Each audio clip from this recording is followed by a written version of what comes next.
noches, queridos amigos. Pues sí, esta noche os invitamos a un viaje distinto, a un lugar sagrado, y a que compartáis lo que fue un sueño, y a que luego, si queréis, opinéis sobre él. 5.165 metros. Monte Ararat. Para los turcos, el Agri Dağ, o lo que es lo mismo, la montaña del dolor. Su cima, siempre sepultada bajo una gruesa capa de hielo. Se alcanzan temperaturas próximas a los 40 grados bajo cero. Marco Polo la consideró montaña imposible de ascender. Desde hace muchos siglos se habla del lugar concreto donde ocurrió algo que es narrado ya en la Sagrada Escritura. 5.165 metros, de acuerdo, no es de las más altas, pero está bordeada de dificultades, de secretos, de militares, de garitas, de personajes siniestros. Es la montaña, eso sí, con un cráter en su cima, más voluminosa del mundo. Según todos los geólogos, una de las más singulares de la faz de la Tierra. El Agri Dağ, o montaña del dolor, sembró de muerte. Esa zona de Armenia es su símbolo nacional. Un día de julio de 1840, su última erupción. En ese lugar hay una historia, la de los 10.000 mártires del monte Ararat, que ya pintó el gran Carpaccio. 10.000 soldados romanos convertidos repentinamente por hechos extraños al cristianismo. 10.000 cruces, 10.000 agonías en el monte del dolor, 10.000 crucifixiones. ¿Os imagináis la escena?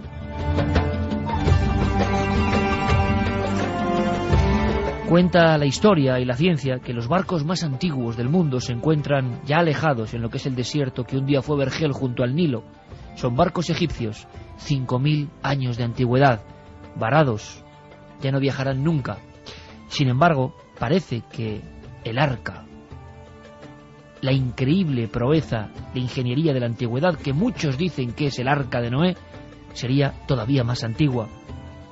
Y unas fotografías obtenidas hace muchos años, que dieron la vuelta al mundo, hablaban de que en lo más profundo y más alto del monte Ararat, en mitad de esos glaciares donde se han perdido muchas vidas, amanecía algo, una especie de rectángulo, una especie de casco de barco. En 1950 se publicó, ahí está, vista con ojos de pájaro, el arca de Noé. En 1950, el alpinista francés Ferdinand Navarra obtenía un trozo de madera fosilizada, carbono 14, resultado 7.000 años aproximadamente de antigüedad.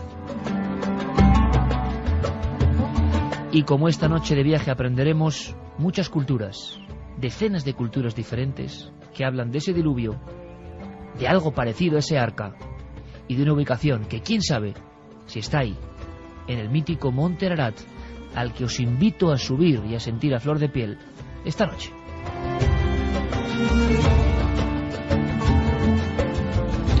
Esta noche, además de muchas emociones, todos muy atentos, vamos a conectar con una persona normal y corriente. No es un investigador, no es un arqueólogo, no es un alpinista, no es un especialista en la montaña.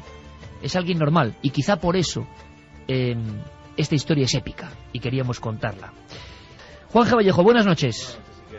Luego nos cuentas cosas del Monte Ararat. ¿Se te ha escuchado extraño por ahí? ¿Ha sido una especie de voz? A ver, pues Juanje, buenas noches. Ahora sí. Era la psicofonía de Juanje. Todos atentos, estamos en las... Ya veréis qué viaje. Un Porsche de 20 años de antigüedad, ya con sus kilómetros. Una llamada interior y viaje Castellón-Monte Ararat. Ahora os lo contamos. Santi, buenas noches. Buenas noches, sí que. Por cierto que esta noche hay otra noticia importantísima. Ha habido algo muy importante. El cerebro, digamos, se ha visto el pensamiento de una persona en un laboratorio en una pantalla. Reflejar el pensamiento en una pantalla. ¿Qué se abre a partir de ahí? Vamos a hablar de eso y de mucho más. Como siempre, Santi, bienvenido, igual que Fermín Agustí, ya reincorporado al equipo, Carlos Largo y Geray Martínez, con esta música de Lorena McKennitt, que es ideal para este viaje. Así que estáis todos, una aventura épica de una persona normal. El sueño era ver el arca de Noé, hacerlo solo, con lo que eso implica. 1:17, esta es la música ideal, ese lugar, montaña del dolor, repito, el lugar donde según el Génesis acabó el arca de Noé, que salvó a algunas especies, a todas las especies prácticamente del gran diluvio que muchos ubican en diferentes épocas y estratos de la antigüedad. Yo me enteraba de casualidad, por algún envío extraordinario sobre otros temas, y al final buscando elementos para saber qué pasó con esas fotos. ¿Eran el Arca de la Alianza o están en el Arca de Noé, o están en otro lugar? No confundamos, como hago yo ahora mismo, el Arca de la Alianza con este otra arca que al parecer fue congelada, se quedó congelada en el tiempo y el espacio y se llegó, como decíamos, a trocear. Pequeños fragmentos para ser analizados. ¿Es posible? Hay quien dice que no interesa, que las naciones son otras y que las religiones, en un lugar peligroso de la Tierra, a 16 kilómetros de Irán, el propio monte Ararat, en Armenia, y con, digamos, la zona de influencia de Turquía, casi nada. Ese monte ha sido protagonista de muchos documentales. Es más, le voy a pedir a Yeray que nos ponga algunas voces, tanto de exploradores de la BBC o exploradores antiguos que intentaron llegar e investigar. Es muy corto, pero es para que os hagáis una idea del lugar a donde vamos, de lo que se ha motivado desde aquel año 50, cuando hablaron de restos del arca ahí metidos. Escuchamos estas voces que podíamos llamar voces de viajeros, de otro tipo de viajeros, al monte Ararat. Cuando encontramos ese trozo de madera, debo decir que lloramos. Lo confieso. Tengo documentación de alrededor de 60 o 70 personas que aseguran haber visto un objeto en forma de barco sobresaliendo del hielo. En el fondo del desfiladero vi una cosa que fotografié, que era negra y de forma rectangular.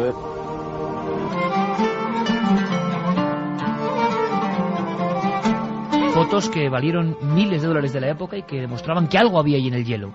Ahora, es una formación natural. Últimas investigaciones de las que vamos a hacer esta noche parece que indican que el arca auténtica está en un lugar cercano, pero no en ese. Más voces, hablando del peligro también de ese monte Ararat. Hace viento y frío. Cada vez que he subido al monte Ararat he dicho, ya no vuelvo jamás. Jim Irwin subió con parte del equipo y se despeñó cabeza abajo por el cañón norte. Quedó inconsciente, con los dientes partidos y una brecha en la cabeza.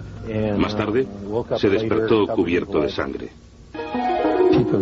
Hay gente por todo el mundo que quiere subir a esta montaña. Realmente es diferente. Es una montaña mágica.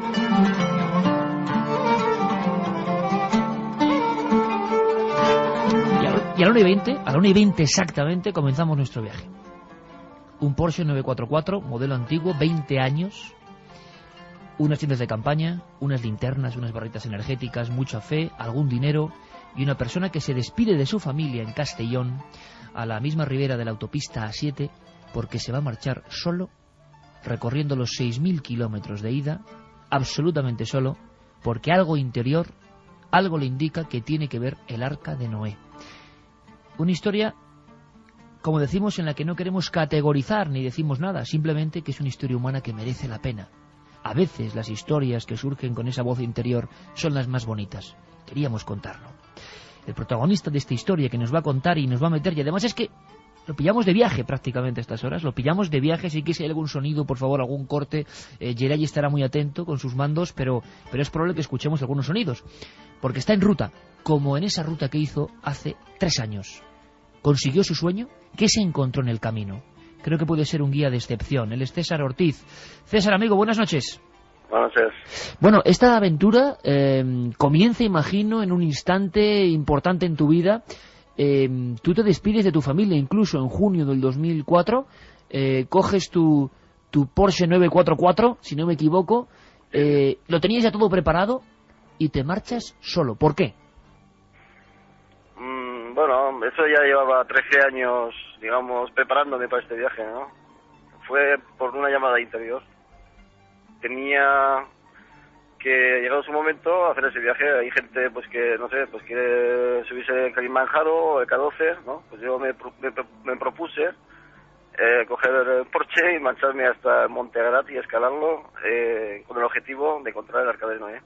Pero tú sabías, César, que eso no era una misión nada fácil, y sabías que muchos lo han intentado, han estado por esas zonas, y que es una zona geoestratégica, muy vigilada, militar, y sin embargo todo eso te daba igual, que me parece lo maravilloso de esta historia, ¿no? Sí, bueno, me hicieron los deberes, por supuesto, ¿no? Marco Polo la vio imposible de subir, de escalar, cuando lo intentó. Y bueno, sabía que muchos aventureros habían fallecido en esa montaña. Por otro lado estaba, pues que es una zona militar debido a que hace frontera con Irán y Armenia. Y entonces, pues claro, no permiten el acceso fácil, ¿no?, a la montaña. Yo, aún con todo eso, y sabiendo que sin permisos me podía caer 8 o 10 meses de cárcel si me cogían subiendo, aún así arriesgué y fui con todas las consecuencias, ¿no? Y bueno, que fuera lo que Dios quiera, ¿no? Y yo tenía que hacerlo y punto, y lo hice. Lo primero, César, ¿qué llevabas en el coche? O sea, vamos a que la gente se monte un poco contigo en el Porsche 944, que creo que es una aventura intransferible, pero que me gustaría que la gente, no sé, la viviese contigo. ¿Qué llevabas en el coche? Repito, para ir solo. Te habías equipado bien, ¿no? Habías cogido varios elementos que eran fundamentales para tu viaje. ¿Cuáles eran estos elementos? Bueno, la supervivencia de la montaña, por supuesto, porque llegar hasta la montaña, pues ya de por sí es una aventura arriesgada por la carretera que hay allí. Equipo de ropa, ya también de temperatura extrema, ¿no? También un triolet, unos pinchos en los pies para cuando estuviera arriba, porque es todo hielo, a partir de 4.500 metros es todo hielo ya la nieve se ha endurecido, ¿no? Cámaras de vídeo, fotografía, que además me dijeron que si la sacara a bajo cero, que fuera rápido porque me quedaba sin máquina, ¿no? Porque no había, digamos, cámaras de gran resistencia a un precio que yo podía comprar, claro, en ese momento, ¿no? Tú empiezas el viaje, coges la A7, pasas por Francia. Creo que además una cena de marisco te sienta bastante mal y te da bastantes problemas durante mucho tiempo, pero ocurre algo en Turín. Vamos a pararnos en Turín, además una ciudad que nosotros queremos mucho y hemos visto esa Sábana Santa. Tú no llegas a ver la Sábana Santa porque, como bien sabes, la custodian, pero sí que te ocurre algo impresionante, ¿no? Que es una visión personal con una imagen de la Sábana Santa. Cuéntanos, en Turín.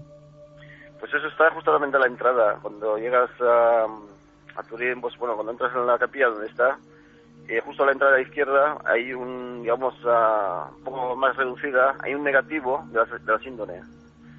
Y entré y no percibí nada, ¿no?, en ese momento, pero fue a la salida. Bueno, pues cuando me giro y lo veo por última vez antes de salir de la capilla, pues noto en mi cuerpo como si estuviera en carne viva, ¿no?, como si me hubieran aparizado a mí y me hubieran puesto esos 200 y pico pegazos, ¿no? Y bueno, fue una sensación impresionante. Salí de ahí temblando, alucinado, es que no sabía además por qué me venía eso, ¿no? Y también traumatizado, ¿no? Porque es que es impresionante. Eso hay que vivirlo para poder entender con exactitud qué se siente, ¿no?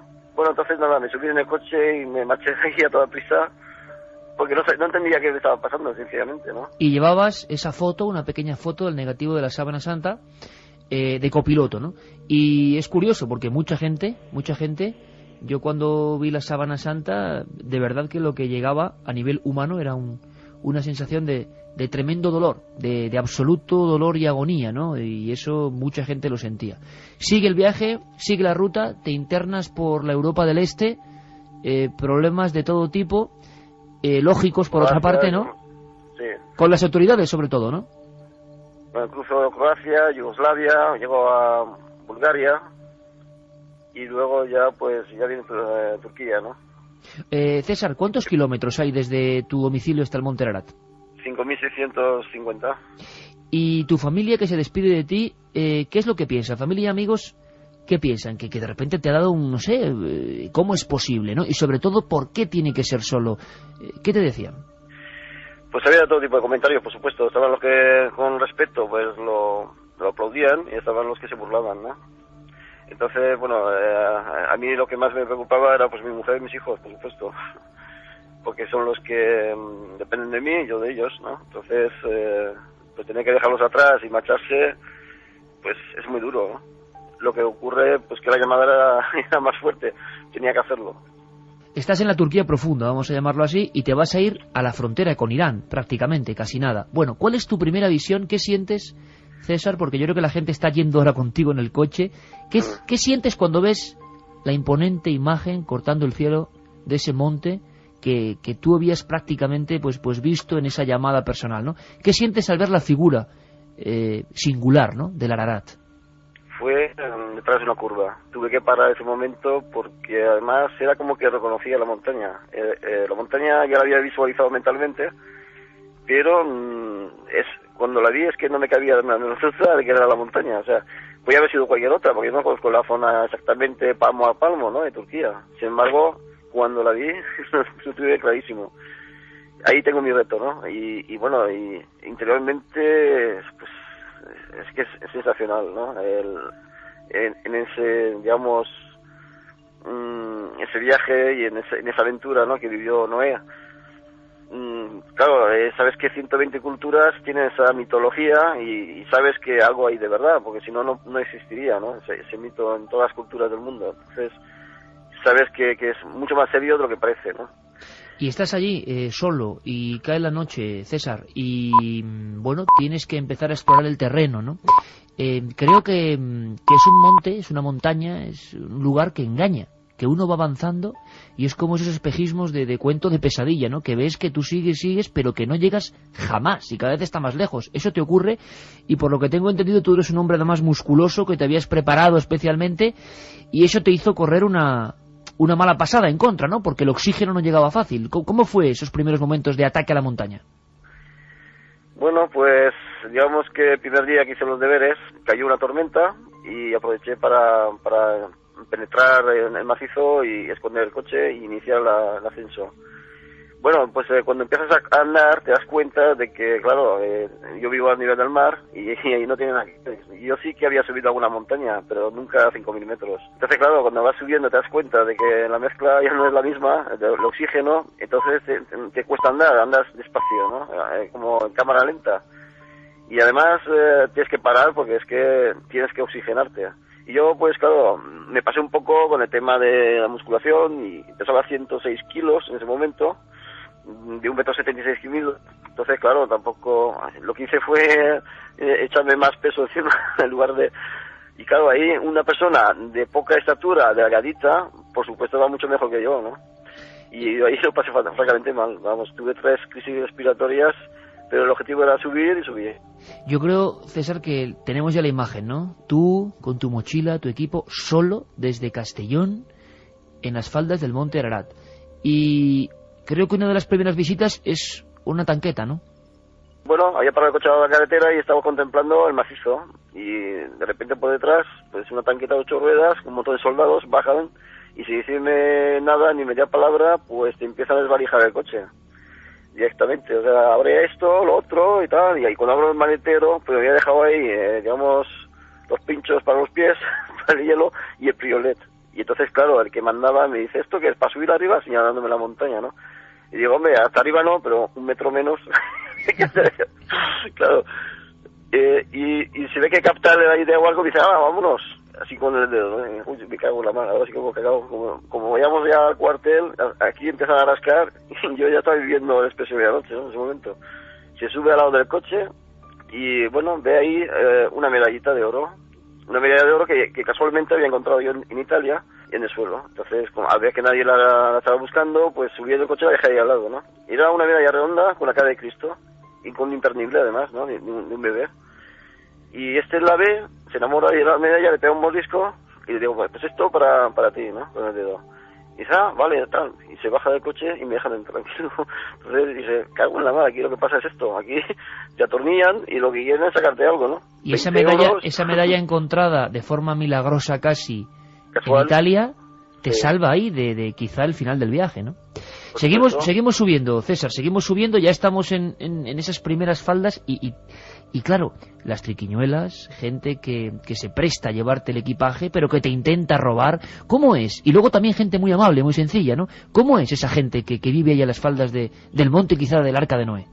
Unos chavalitos me llevan la mochila, pero cuando quieren más, a mí se me antoja que esto ya va a ser cada 100 metros me van a pedir dinero, digo, pues no, mira, me sigo solo, ¿no?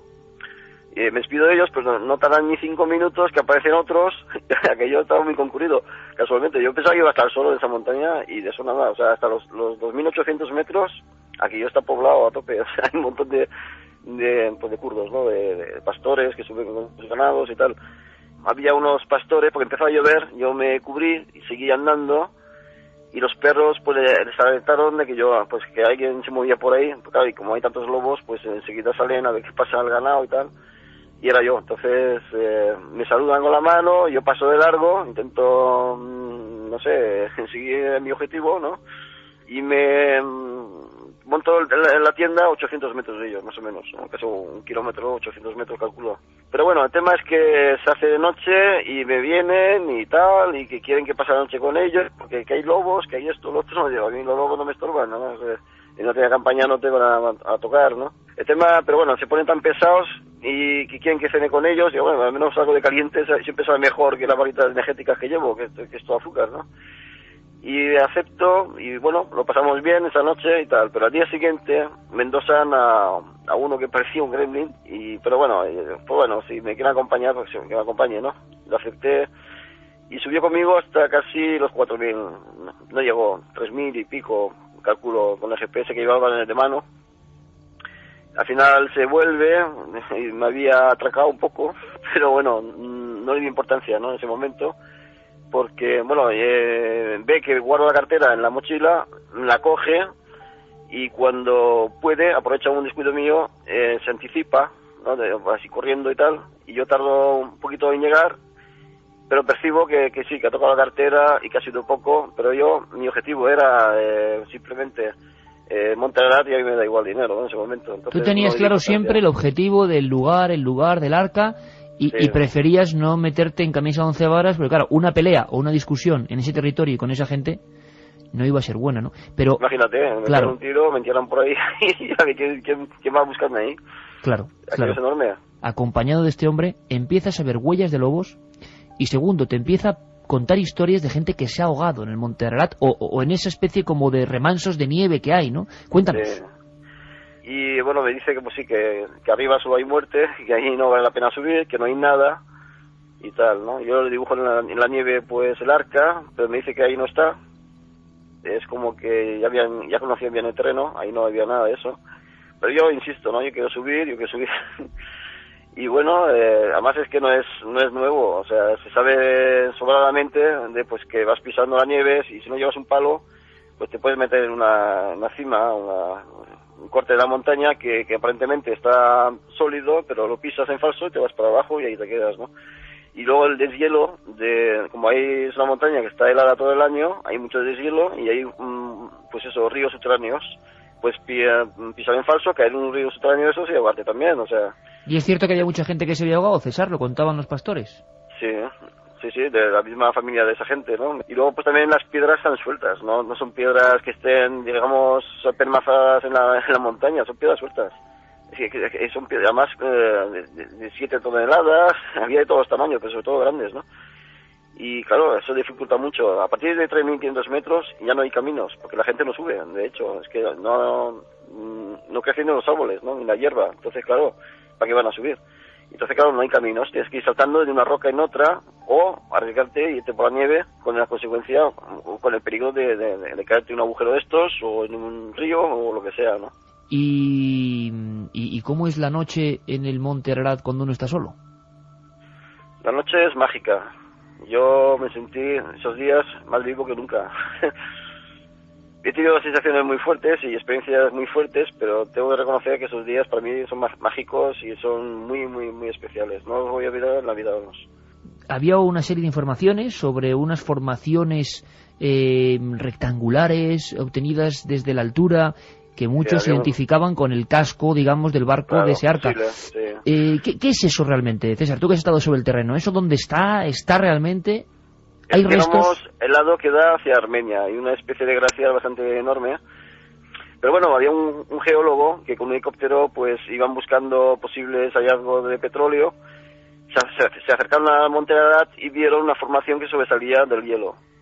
Y es rectangular. Entonces, claro, hicieron las fotos, 5, tengo entendido, que luego desaparecieron misteriosamente, y yo estuve encima de esa anomalía, ¿no? de la Ararat, y no es más que una roca rectangular. Es que es casual, es natural. Yo no creo que nadie se haya dedicado ahí a picar, pero yo la vi natural, es rectangular y por supuesto no tiene dimensiones, ¿no? Lo que ocurre es que, claro, desde el aire yo comprendo que puede aparecer lo que no es, ¿no? Algo hecho por la mano humana, ¿no? Y sin embargo, César, tú tienes las agallas de, bueno, primero volver vivo de este viaje increíble, de regresar y de conocer un entorno donde hay hasta el guardián del arca. Es decir, está por un lado esta anomalía en el monte Ararat y muy cerca de este monte un lugar donde hay algo que tú fotografías que parece lo que es un poco el casco de un barco, ¿no? ¿Esto qué es? Hombre, pues yo después de subir a Monte Ararat, desde aquel año 2004, yo ya sabía que eso que me estás mencionando es el arca, ¿no? Mediante una locución interior se me dijo que eso era el arca. Entonces, claro, llega el guardián, un tal Hassan Dayinin, que se llama, y bueno, muy majo el hombre, me enseñó el arca, por supuesto, yo ya sabía lo que había que hacer, propinarle para que me dejara subir encima y, en fin, y en un descuido me dio un trocito, ¿no? ¿Y cómo es, César, para quien ahora te está escuchando? ¿Qué es lo que se ve ahí? ¿Es madera? ¿Es madera fosilizada? ¿Es una formación...? Sí. Es madera fosilizada, es petrificada prácticamente. Entonces, cuando vas rodeando el arca alrededor, pues ves tablones ya que están ya petrificados, ¿no? Incrustados en la montaña. Y bueno, ahí hubo un tal Ron Wyatt que le permitieron en el 88, creo que fue, hacer un agujero en la zona donde está el arca y sacó pues vigas, tablones, remaches de metal, que es lo más alucinante. O sea, había tecnología. Pero ese casco que tú has fotografiado y que está allí, ¿tiene esos remaches en su interior? ¿Se ha comprobado eso? Sí. De hecho, hay una empresa, el año pasado me informé, religiosa, americana, que quieren, pues rescatar los restos, ¿no? Igual que han hecho con los dinosaurios, sacarlos desenterrarlos y exhibirlos en un museo. Si esa empresa se lleva a cabo, eso sería maravilloso, porque sería mostrar e intentar reconstruir lo que era en sí, ¿no? El arca. Pero César, este arca, o lo que queda de esa construcción prodigiosa, si es que es esa, y que está allí, tampoco parece que tenga, que está casi guardada por un hombre y sin mínimas condiciones de preservación, ¿no? Es que ese es el problema. Este hombre, pues sí, la cuida y tal, pero vamos, yo si por 300 euros me llevo un trozo enorme. Claro. No sé si me explico. Sí, que cualquier persona puede en cualquier momento esquilmar todo eso, ¿no? Sí, por desgracia es así. Si no, además hay un par de hay militares que están en la garita más arriba y están ojeando y tal, y él me insistía de que nos estaban observando en todo momento, ¿no? Claro. Que tuviera cuidado con lo que hiciera.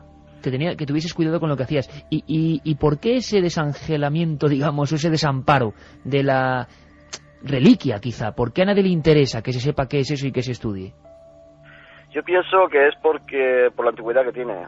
La Biblia habla de 4.600 años, en realidad esta reliquia tiene 13.000. Entonces, claro, 13.000 ya no cuadra, ¿no? Ya sería contradecir las escrituras sagradas y entonces las religiones automáticamente, pues una falla en la palabra de Dios, que es la Biblia, según ellos, pues sería contradictorio. Entonces sería un gran escándalo. Oye, César, y cuando tú ya tocas esos restos quizá del Arca de Noé, ¿tú qué sientes? Porque creo que lo interpretas como un gran símbolo de paz, ¿no? Pero que es un símbolo olvidado, evidentemente, en estos tiempos que vivimos. Yo estaba ¿cómo explicarte? Por ejemplo, cuando vas a ver una película y empiezan a recordar otra época, pues algo así, ¿no? Era como que estaba viviendo mi vida en ese momento y a su vez estaba como viviendo lo que vivió aquella familia, ¿no? En el diluvio. Y bueno, cuando estás ahí enfrente de esa embarcación y ves todos los detalles y empiezas a recordar lo que se sabe, te vienen muchas cosas a la cabeza, ¿no? Pero muchas. Entonces, claro, ¿cómo explicarlo en un momento como este? No sé. Realmente. César, yo lo que creo es que tu aventura personal y humana, como siempre, y tú sabes que la gente siempre, pues puede creerlo, puede que no, puede vivirlo, puede que no, depende de cada uno. Yo lo que estoy seguro es que es una historia tremendamente humana y alucinante, sobre todo porque si hubiera sido un grupo, o un grupo de investigación, o un grupo periodístico, o lo que sea, tendría otro contexto. Pero ser una persona solo, en su coche, Castellón, Monte Ararat, Arca, vuelta, yo creo que es algo muy meritorio. Y que cada uno piense lo que quiera, pero creo que es una aventura con muchas agallas, con mucha fe, y que demuestra que muchas veces los grandes momentos de la vida tienen que estar impulsados por esos instantes de esplendor, ¿no? Que cada uno interpreta como quiere, con esas llamadas o lo que sea. César Ortiz, amigo, un abrazo grandísimo. Una historia, ante todo, humana. Un hombre solo, buscando un sueño. ¿Qué opináis, amigos? Hombre, yo la verdad que hay una frase que me encantaba, que él decía que cuando salía de Castellón había gente que se burlaba y otra que la admiraba. Yo tengo que decirle que la admiro. O sea, simplemente porque cuando alguien es diferente y quiere creerse su sueño, quiere creerse un sueño, pues lo puede cumplir, como es este amigo de Castellón, ¿no? Me parece una historia maravillosa. Luego lo del arca mucho más complicado, si quieres lo comentamos, pero a nivel humano me parece, vuelvo a repetir, algo maravilloso y fantástico. Lo que este amigo ha hecho entronca no con una, sino con dos historias o con dos factores que son comunes, yo creo que a todas las civilizaciones. Uno de ellos es la historia de un diluvio, de una gran destrucción. Pero si hay algo que también caracteriza la espiritualidad, yo creo que de todos los pueblos de la tierra, es la idea de la peregrinación. En la religión, en el cristianismo y en el islam y en el resto de las religiones más o menos establecidas, eso ya ha tenido una reglamentación, unas formas, un rito, pero las peregrinaciones han existido siempre, y sobre todo antes de que los sitios sagrados o los sitios de peregrinación, como Santiago de Compostela, como la Meca, se establecían como tales, o como tales por obligación o por dogma, muchas veces aquello empezó porque los peregrinos sentían la llamada interior. Los peregrinos espontáneamente hacían ese viaje espiritual que algo desde dentro de ellos mismos les impulsaba. Y yo creo que lo que se ha recuperado en este viaje es una persona que, sin quitar mérito a los que van al Rocío, a los que van a Compostela, a los que van a la Meca, pero una persona ha recuperado ese sentimiento primitivo de sentir la llamada y ponerse en camino en busca de un objetivo espiritual.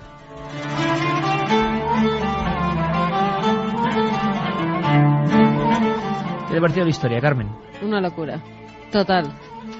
Una locura, pero benditos locos, ¿no? Que gracias a ellos conocemos otros sitios, otros lugares y también, ¿por qué no?, otras experiencias que de repente con las comodidades que tenemos hoy en día en nuestras casas nos hacen cogernos, dejar a nuestra familia, que es lo que más se quiere, y ir detrás de ese sueño, ir persiguiendo, pues a lo mejor respuestas que en ese momento tenía que tener en su vida, cumplir tal vez algo que él mismo deseaba.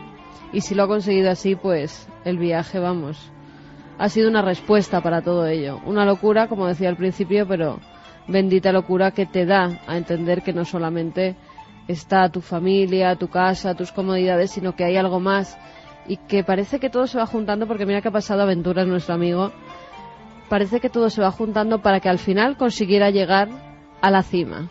Le han robado, le han apedreado, también nos contaba a micrófono cerrado, ha pasado todo tipo de penurias, no ha visto la sábana santa real, pero aún así ha llegado y ha conseguido un trozo de esa maderita. Ha podido incluso documentarse sobre los remaches que hemos visto aquí en fotografías, cientos de remaches de hierro que al parecer estaban encontrados y dispuestos según una embarcación, pues tenía que tenerlos en su casco, líneas horizontales y verticales que se iban cruzando para hacer así el casco de, tal vez, ¿por qué no?, el Arca de Noé. Desde hace muchos años, desde hace muchos siglos, se sigue diciendo que en el monte Ararat se encuentra ese arca bíblico. Y los antiguos, en muchos de los casos, estamos viendo que tenían razón. Hay muchas pruebas, no solamente esos remaches, sino los análisis que se han hecho con carbono 14 sobre la madera y también documentos históricos antiguos que centraban precisamente en el monte Ararat el Arca de Noé. Aunque por encima, yo lo decía y lo dejaba claro, lo sigo dejando claro, de las opiniones sobre el tema de fondo, creo que es clave lo que contaba Santi de la fuerza de la llamada. La gran pregunta es por qué desde el principio del tiempo algunas personas en ciertos momentos de su vida sienten que algo que no es exactamente ellos, pero que les habla, les obligan a ir a ciertos lugares. A mí me ha parecido un viaje precioso. Escuchamos ahora qué dice la gente, 7640, ¿qué opináis de esta aventura? de la aventura, sobre todo, del hombre que se lanza. Yo lo decía porque es distinto que sea alguien solo, ¿verdad? Me he imaginado a César como una persona cualquiera, solo con su mochila, su barrita energética, poniendo su tienda de campaña, cayendo la noche a 5.000 metros donde la gente se cae redonda sin oxígeno. Yo creo que es algo absolutamente épico. Pero tenemos que dar algunos datos concretos. Dábamos algunos sobre esta montaña del dolor. Juanje tiene más. ¿Porque es verdad, Juanje, que diferentes culturas hablan de ese mismo acontecimiento? Sí, la verdad que el número es muy diverso, ¿no?, según la fuente. Pero bueno, digamos, realmente contrastadas habría 69 leyendas en 69 culturas diferentes que abarcarían todos los continentes. O sea, hablaríamos, por ejemplo, que en Asia hay 13, que en los mares del sur hay 9, que es un tema muy curioso. Incluso en Pascua hay una historia En Pascua hay una historia, que es la historia de Giva, que es una tierra que desaparece porque llega ese gran diluvio, y de esa tierra que se llama Giva sale un rey que es Jotumatua y busca una tierra nueva que sería la isla de Pascua. Pero en esa zona, en Oceanía, hay una que es muy curiosa. En los mares del sur hay una tribu oceánica que, para explicar el diluvio, dicen que los dioses un día le dieron la vuelta a la tierra y entonces el mar los océanos estaban encima de los continentes. Sí, es muy curioso el cómo se llega a contar de una forma diferente. Ya te digo 69. Lo que pasa es que lo que más intriga, ¿no?, es eso, porque la discusión que hay a nivel arqueológico, que sería sobre el relato bíblico en sí, digamos que tiene una explicación más lógica, y es que en el año 1872, cuando se excava la biblioteca de Nínive, pues aparece una serie de tablillas que son la epopeya de Gilgamesh, donde hace 4.600 años está narrada ya toda la epopeya el primer viaje de un hombre al inframundo. Efectivamente, el rey de Uruk. Entonces, pues, en esta epopeya de Gilgamesh hay un momento en el que, digamos, los dioses inundan la tierra. Esa epopeya, la primera vez que aparece reflejada y escrita y datada, es en el año 2600 a.C. Claro, muy cerca casi de los acontecimientos, más o menos, ¿no? Sí, bueno, la Biblia, supuestamente, esa parte de la Biblia, supuestamente se escribió en el año 600 antes de Cristo. O sea, hay una diferencia de 2000 años con respecto a lo que aparece en la biblioteca de Nínive. Pero claro, o sea, desde ese punto de vista hay otra serie de hechos muy curiosos, y es si realmente el diluvio o hubo una gran inundación solamente en las zonas habitadas de la Tierra, que en aquel tiempo sería, pues, zonas cercanas a Armenia, lo que sería, el comienzo de la civilización, el Tigris y el Éufrates, Mesopotamia. Y bueno, pues a ese respecto, pues hay unas excavaciones arqueológicas a principios del siglo XX en la ciudad de Ur, que algunos la consideran la primera ciudad del mundo, que está en la actual Irak, y se encuentra pues un aluvión de lodo de 2,5 metros, con lo cual implicaría que realmente podrían haber estado lloviendo 40 días y 40 noches, como aparece en la Biblia, o que realmente hubo una inundación enorme que ocupó toda esa zona del Oriente Medio. A este respecto hay otra curiosidad, y es que la única localización que se llama Ararat no es la del monte Ararat, sino que muy cerca del desembocamiento, de la desembocadura de los ríos Tigris y Éufrates, hay una pequeña meseta que se llama también Ararat, que es otro lugar donde la gente ha intentado buscar también el arca de Noé, pero no ha encontrado absolutamente nada. ¿Y del arca en sí sabemos algo? Se ha escrito, porque yo creo que hay muchas diferencias en cuanto a medidas, cómo era exactamente esa embarcación prodigiosa, por qué demonios aparece ahí. Es que no es como el arca de la alianza, porque nos estamos liando tanto, donde sí aparecen las medidas exactas. En este caso, el arca de Noé no. Lo que sí hay una historia muy curiosa respecto a lo similar que es la Biblia con el texto de la biblioteca de Nínive, y es que incluso cuando Noé quiere saber si hay tierra o no hay tierra, pues va lanzando una serie de palomas y demás, y en el caso de Gilgamesh, del rey de la ciudad de Uruk, pues manda primero una paloma, luego una golondrina, luego un cuervo, que ya el cuervo no vuelve. Y cuando el cuervo no vuelve, dice, bueno, pues ya puedo realmente buscar tierra en la dirección a la que se ha ido la última ave. Hasta la forma de buscar la tierra es igual, ¿no? Entonces, bueno, pues nos hace pensar que realmente sí que existieron grandes inundaciones que pudieron abarcar una buena parte de la humanidad, y muchos geólogos que han investigado sobre este extremo. Ahora, lo que sí es verdad que me rompe todos los esquemas son las 37 culturas en América, en toda América, desde el norte hasta el sur, que hablan de un diluvio. Eso es una cosa increíble. Escuchamos ahora a los oyentes, pero la gran pregunta es, ¿y qué demonios pinta eso de maderas fosilizadas, porque tiene algún viso de... Pues fíjate que hay una historia que la tenía medio olvidada, pero aquí, como Armstrong en la cueva de los tallos o Cooper con sus experimentos parapsicológicos, esta historia también tiene su astronauta, James Irwin. James Irwin estuvo en el mismo lugar que nuestro amigo, intentando documentar y demostrar de una forma científica. Y una de las voces que escuchábamos antes, porque eso igual no lo sabe la gente, alguien hablaba de Irving cayéndose y destrozándose los dientes y despeñándose. Era James Irwin, uno de los pocos hombres que han estado en la Luna. El suyo fue el Apolo 15, curioso, si no recuerdo mal. Y otro astronauta buscando un enigma de la antigüedad. Parece que todos los que volvieron de la Luna trajeron una inquietud más. Parece que ver la Tierra desde esa lejanía algo les abrió, y desde luego todos, o prácticamente todos, la mayoría, iniciaron búsquedas que muy poco tenían que ver con el espacio y más con el espíritu.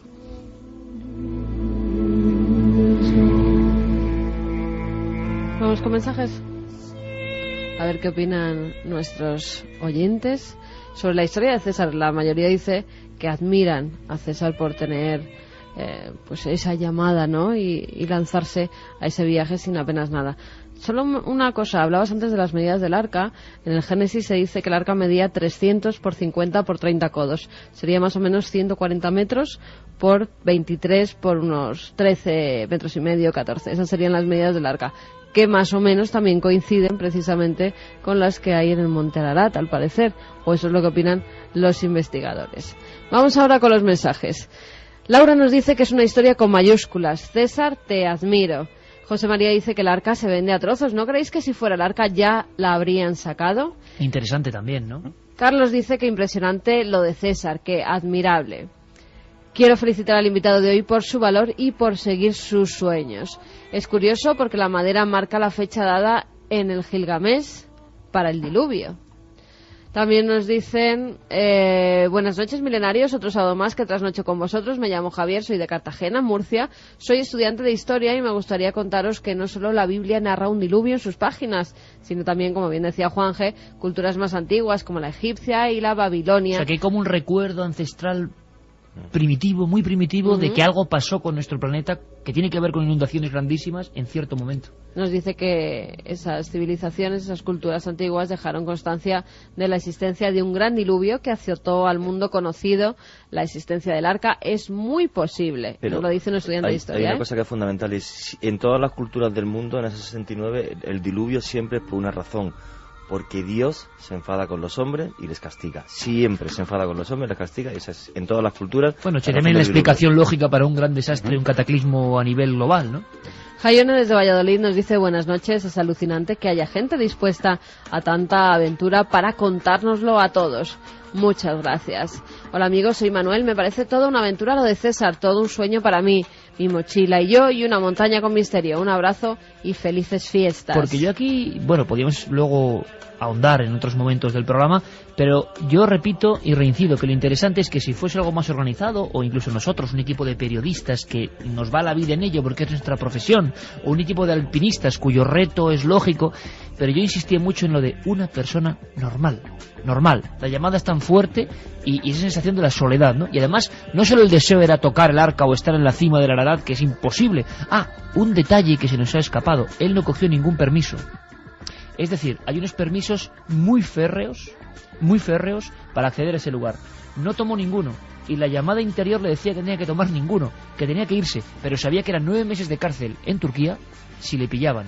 Y ocurrió lo de la medallita que hemos visto, milagroso. O sea que, en fin, la suerte siempre parece que, bueno, respeta a los audaces, ¿no? Diego Marañón desde Cantabria nos dice, hola, en mi opinión, tratar de identificar algún resto como parte del Arca de Noé a estas alturas es tan complicado de creer como, por ejemplo, que el Limnum Crucis, que tengo tan cerca, en Santo Toribio de Liébana, pertenece realmente a la cruz donde murió Jesucristo. Resulta bonito creerlo, es cierto, pero hasta ahí. Un saludo enorme y felices fiestas. Pues Diego tiene razón, porque realmente yo, por un lado está la aventura humana, que es la que nos sublima y nos genera lo mejor del hombre, ¿no? Y lo más arriesgado y lo más loco en el buen sentido, como decía Carmen. Y otra cosa luego es lo físico, ¿no? Si eso puede ser el arca o no, que imagino que es muy difícil.